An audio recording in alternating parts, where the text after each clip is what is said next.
പ്രേക്ഷകർ ഇപ്പോൾ കണ്ട ആ വൈറൽ വീഡിയോ പിറന്നത് ഒരു കല്യാണ വീട്ടിൽ നിന്നാണ്. ആ കല്യാണ വീട്ടിൽ തന്നെയാണ് നമ്മളുള്ളത്. ആ വൈറൽ വീഡിയോയിലെ താരത്തെ കാണാൻ എത്തിയിരിക്കുകയാണ് 24. നമുക്ക് വിശദമായി പരിചയപ്പെടാം, കാര്യങ്ങൾ ചോദിച്ചറിയാം. അപ്പോൾ ആ വൈറൽ താരത്തെ നമ്മൾ കണ്ടെത്തിയിരിക്കുകയാണ്. ലീലാമ്മ ജോണ അമ്മ. അതെ, നമുക്ക് കാണുമ്പോൾ തന്നെ ഒരുപാട് സന്തോഷം. എന്തായാലും നിങ്ങളുടെ ഡാൻസ് കണ്ട് ഞെട്ടിത്തെരിച്ചിരിക്കുകയാണ്. ഞാൻ മാത്രമല്ല, ലോകത്തെമ്പാടുമുള്ള മലയാളികൾ. ഇന്നലെ ഈ വേദിയിൽ നിന്നാണ് ഈ വീഡിയോ ഉണ്ടായത്. നിങ്ങൾ അറിഞ്ഞോ ഇത് ഇത്ര വൈറലായ കാര്യമൊക്കെ? അത് ഒന്നത്ര നമ്മൾ പ്രതീക്ഷിച്ചില്ല. അപ്പം മോൻ പറഞ്ഞു അമ്മ കയറി ഇങ്ങനെ ആട്. അപ്പം ഇങ്ങനെ ആടി. അപ്പോൾ ദൈവത്തിൻ്റെ ഒരു കഴിയായിരിക്കും അത്. അപ്പോൾ എത്തിച്ചു ആടി. അപ്പോൾ അല്ലാണ്ട് വേറെ ഒന്നുമില്ല. ഇന്നും ഒരു 90 വയസ്സായാലും ആടെ ഇന്ന് എനിക്ക് ആഗ്രഹമുണ്ട്.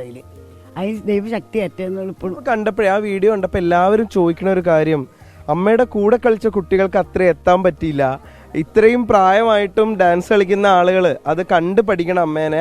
മറ്റുള്ള ഒരു 19 വയസ്സാകുമ്പോഴത്തേക്ക് വയ്യാന്നൊക്കെ പറഞ്ഞിരിക്കണം അമ്മമാരൊക്കെ കണ്ടു പഠിക്കണം, അങ്ങനെയൊക്കെയാണ് പറഞ്ഞത്. ഈ കമന്റ്സ് ഒക്കെ നിങ്ങൾ കണ്ടോ? വായിച്ചു തന്നോ അവരൊക്കെ? ഇവരോടൊക്കെ എന്താ നിങ്ങൾക്ക് പറയാനുള്ളത്?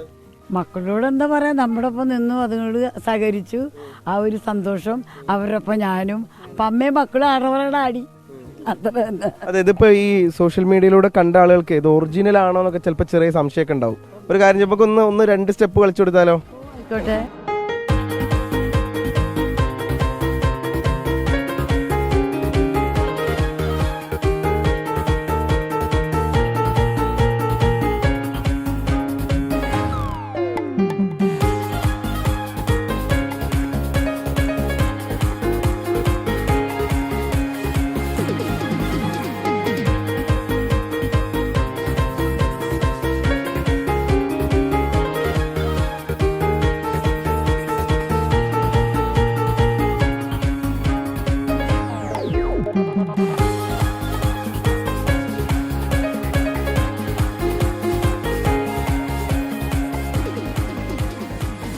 ഇതിന് മുൻപ് ഇങ്ങനെ എവിടെയെങ്കിലും അമ്മ കളിച്ചിട്ടുണ്ടോ? ഈ ആരുടെയെങ്കിലും കൂടെയോ അല്ലെങ്കിൽ കുട്ടിക്കാലത്തോ അങ്ങനെ?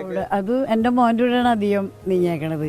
കൊച്ചിൻ്റെ കൂടെ കയറും. കുട്ടിക്കാലത്ത് നമ്മൾ സ്വാഭാവികമായിട്ട് സ്കൂളിലൊന്നും ഞാൻ അങ്ങനെ വിദ്യാഭ്യാസമൊക്കെ നിൽക്കുന്നില്ല. വിദ്യാഭ്യാസം കാര്യമായിട്ടില്ല. ഞാൻ ചെറുപ്പത്തിലൊക്കെ ഒരു പാട്ട് നമ്മൾ കേൾക്കുമ്പോൾ സാധാരണ എങ്ങനെയാണല്ലോ. പിന്നെ ഇപ്പോഴത്തെ പുതിയ പാട്ടിനോടൊന്നും വലിയ താല്പര്യമില്ല. ഒക്കെ പഴയ പാട്ടിനോട് നീങ്ങണതാണ്. ഇതിപ്പോൾ റഹ്മാൻ്റെ പാട്ടാണ്. ആ പാട്ട് ഞാൻ ആടിയത് റഹ്മാനും രോഹിണിയുള്ള പാട്ടാണ്. അപ്പോൾ സിനിമ കണ്ടെങ്കിലും അവരുടെ സ്റ്റെപ്പ് അവരെടുക്കണ്, എൻ്റെ സ്റ്റെപ്പ് ഞാനങ്ങ് എടുത്തെന്നുള്ളൂ. അവർക്കെന്ന് വെച്ചാൽ ചെറുപ്പപ്പിള്ളേർ.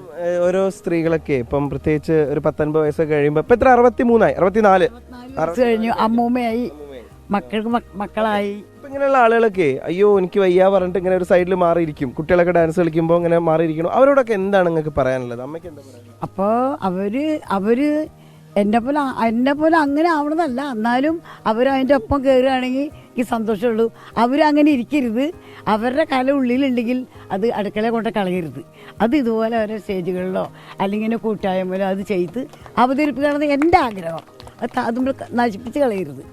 ഉള്ളിലുണ്ടായിരിക്കും അമ്മമാർക്ക്, അയ്യോ മക്കൾ പറയുമോ അല്ലെങ്കിൽ ആൾക്കാർ കളിയാക്കോ, അത് ഒരു പ്രത്യേകം ഉണ്ടാവില്ല. കാരണന്മാർക്ക് അയ്യോ ഞാൻ കാരണമില്ല, രണ്ടാൾക്കാർ എന്തെങ്കിലും എന്നൊക്കെ പറയും. പക്ഷെ അത് ചിന്തിച്ച് വരുമ്പോൾ നമ്മുടെ കല അങ്ങോട്ട് മുരടിച്ചു പോകും.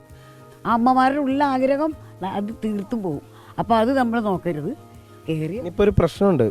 കാരണം എന്താ വെച്ചാൽ ഇതിപ്പോൾ കണ്ട സ്ഥിതിക്ക് ഒരുപാട് പേര് അന്വേഷിക്കും. ഫ്ലവേഴ്സ് എന്നൊക്കെ ഇപ്പോൾ വിളിക്കും. അവിടെ പോയിട്ട് കളിക്കുമോ നിങ്ങൾ? നമുക്ക് പറ്റണത് നമുക്ക് പറ്റണത് അമ്മച്ചീനെ പറഞ്ഞേക്കാൻ തയ്യാറാണ്. അപ്പോൾ നമുക്ക് പറ്റണത് അപ്പോൾ ആ സമയത്ത് നമുക്കൊന്നും ദൈവത്തിൻ്റെ അനുഗ്രഹമൊന്നും ഇല്ലാണ്ടിരിക്കട്ടെ, ശക്തി വരട്ടെ. ആടുന്ന ആഗ്രഹം ആടും, അത്ര തന്നെ. അടുത്ത കല്യാണച്ചക്കനും പെണ്ണും നമുക്ക് അവരോട് ചെറിയൊരു, നിങ്ങളുടെ കല്യാണത്തിനിടയിൽ സംഭവിച്ച ഒരു സാധനമാണ് കയറി വൈറലായത്. സന്തോഷമായോ? സന്തോഷം, ഒരുപാട് സന്തോഷം. അടിപൊളി. പ്രതീക്ഷിച്ചോ അങ്ങനെ ഒരു സംഭവം ഉണ്ടാവുന്നൊന്നും? ഒട്ടും പ്രതീക്ഷിക്കുന്നില്ലല്ലോ അല്ലേ? ഇല്ല, പെട്ടെന്നാണ് ആള് കയറി കളിച്ചത്. അതാണ് ഇവരൊട്ടും പറ്റിയില്ല, ഓരോരെണ്ണെ കണ്ടുള്ളൂ. അടിപൊളിയാണ്. അതായത് ഇവര് നേരത്തെ പ്ലാൻ ചെയ്ത ഒരു വീഡിയോ ആണ് എന്നാണ് നമ്മളത് കണ്ടപ്പോൾ കരുതിയത്. പക്ഷെ ഈ കുട്ടികൾ ചിലപ്പോൾ നേരത്തെ പദ്ധതിയിട്ടുണ്ടാവും അല്ലേ? പക്ഷെ അമ്മ അതിൽ കളിക്കുന്നത് ഒട്ടും പ്ലാൻഡ് ആയിരുന്നില്ല. എന്തായാലും അതാണ് ഈ ഒരുപാട് ആളുകൾ കാണുകയും ഒരുപാട് പേര് അംഗീകരിക്കുകയും ഒക്കെ ചെയ്തത്. എന്തായാലും ഡാൻസ് ഇനിയും തുടരട്ടെ, അത് തന്നെയാണ് എല്ലാവരും പറയുന്നത്. 90 വയസ്സായാലും ഞാൻ ഇടാൻ തയ്യാറാണ്. ശക്തി തന്ന അത് കളയെ ഒട്ടും ആഗ്രഹിക്കണില്ല. ആഗ്രഹമുണ്ട്, ഒന്നും ഇല്ലാണ്ടിരിക്കണം, അത്ര തന്നെ. ദൈവത്തിന് നന്ദി. തന്നാലാകുന്ന കാലം അത്രയും ഇതേപോലെ കുട്ടികളുടെയൊക്കെ കൂടെ ഡാൻസ് ചെയ്ത് അടിച്ചു പൊളിച്ച് ജീവിക്കണം എന്നാണ് ലീലാമ്മ പറയുന്നത്. അപ്പം അതിന് അവർക്ക് കഴിയട്ടെ. എല്ലാവിധത്തിലുള്ള ആശംസകളും നേരുന്നു. രാജേഷ് സുദേവനൊപ്പം പാലക്കാട് നിന്ന് നിഖിൽ പ്രമേഷ്, 24.